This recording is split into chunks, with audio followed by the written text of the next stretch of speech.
اعوذ باللہ من الشیطان الرجیم، بسم اللہ الرحمن الرحیم۔ پچھلی ویڈیو میں ہم نے بات کی تھی کلمہ طیبہ لا الہ الا اللہ محمد رسول اللہ۔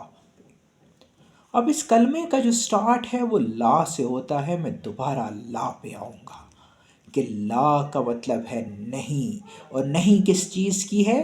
میں کی نہیں ہے، کہ میں کچھ نہیں ہوں، میں کچھ نہیں ہوں، کیونکہ انسان خاک سے بنا ہے، مٹی سے بنا ہے، خون کے لوتھڑے سے بنا ہے، تو اس کی کیا حیثیت ہو سکتی ہے؟ لیکن میں ہمیں غرور میں مبتلا کر دیتی ہے، ہم مغرور بن جاتے ہیں، ہم اتنا غرور کرتے ہیں کہ میں اتنا بڑا فلاسفر ہو گیا ہوں، میں اتنا بڑا پروفیسر ہو گیا ہوں، میں اتنا بڑا سائنسدان بن گیا، میں ماہر معاشیات ہو گیا، میں ماہر سیاسیات ہو گیا، میں پتہ نہیں کیا سے کیا ہو گیا، میں بادشاہ ہو گیا۔ لیکن حقیقت یہ ہے کہ میں کی حیثیت صفر سے زیادہ آگے کچھ نہیں ہے۔ تو پہلے خود کو صفر کرنا ہوگا، پھر جا کے کیا ہے اس سے آگے الہ الا اللہ، کہ سب کچھ ہے اللہ کی ذات۔ یہ جو فلاسفر بنانے والی ہے، یہ جو ماہر معاشیات بنانے والی ہے، یہ جو سیاستدان، سائنسدان، ڈاکٹر، انجینئر بنانے والی ذات ہے، یہ کس کی ذات ہے؟ یہ اللہ رب العزت کی ذات ہے۔ اس لیے جب سب ہو گیا، اس کے بعد آگے شروع ہوتا ہے کہ اللہ کرم کرتا ہے، کسی کو کچھ بنا دیتا ہے، کسی کو کچھ بنا دیتا ہے، یہ اللہ پاک کا کرم ہوتا ہے۔ تو اللہ کی منشیت کے بغیر کچھ نہیں ہو سکتا، اللہ کی مرضی کے بغیر کچھ نہیں ہو سکتا۔ اللہ نے ہمیں بہت سے کاموں کا اختیار دے دیا گیا تاکہ ہمیں آزمایا جائے، تاکہ ہمارا امتحان لیا جائے۔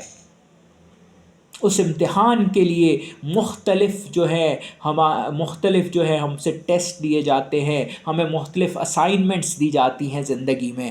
کیا ان اسائنمنٹس کو ہم اللہ کے بتائے ہوئے طریقوں کے مطابق پورا کر رہے ہیں یا نہیں کر رہے؟ تو سب سے پہلے میں کی نفی کریں گے تو پھر ہم جو ہے بہت کچھ بن جائیں گے۔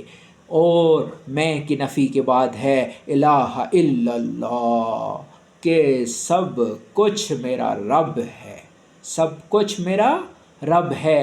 رب تو وہ رب ہے کہ جس کی تعریفیں لکھنے کو آئیں، تعریفیں بولنے کو آئیں، اور سمندر سیاہی بن جائیں، اور تمام جنگل جو ہے اس کی لکڑیاں قلم بن جائیں، تو بھی اللہ کی تعریف مکمل نہیں ہو سکتی۔ یہ ہے میرا رب۔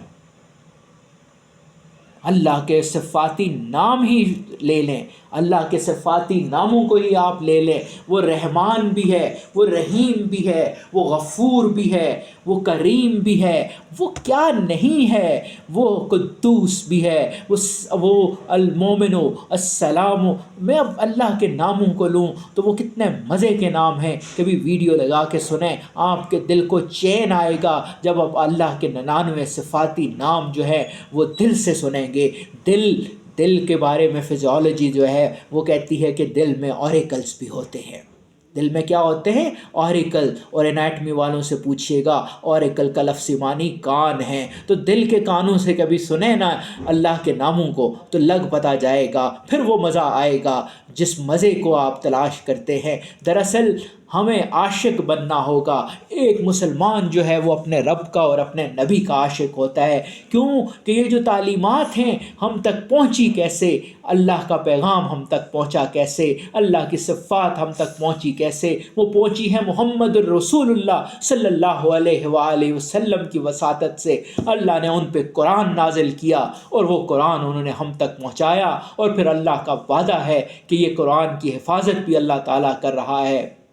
اور آج تک قرآن میں ایک حرف کی بھی تبدیلی نہیں آئی۔ یہ قرآن کا سب سے بڑا معجزہ ہے۔ تو ہمیں قرآن پہ بھی آنا ہوگا، ہمیں قرآن پہ آنا ہوگا، اسے اپنا ضابطۂ حیات بنانا ہوگا، اس سے بھی محبت کرنی ہوگی۔ اور پھر پہلے سوال کے بعد کہ تم کون، تمہارا رب کون، دوسرا سوال قبر میں پوچھا جائے گا نماز کے بارے میں، کہ نماز خشوع و خضوع والی نماز لے کر آئے یا نہیں آئے، نماز قائم کی یا نہیں کی۔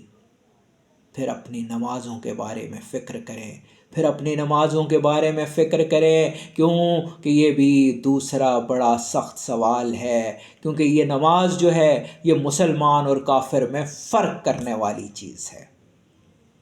تو میں بس اسی پہ اپنی بات ختم کرتا ہوں۔ اللہ ہم سب کو ہدایت دے اور سیدھے راستے پہ چلنے کی توفیق عطا فرمائے۔ والسلام۔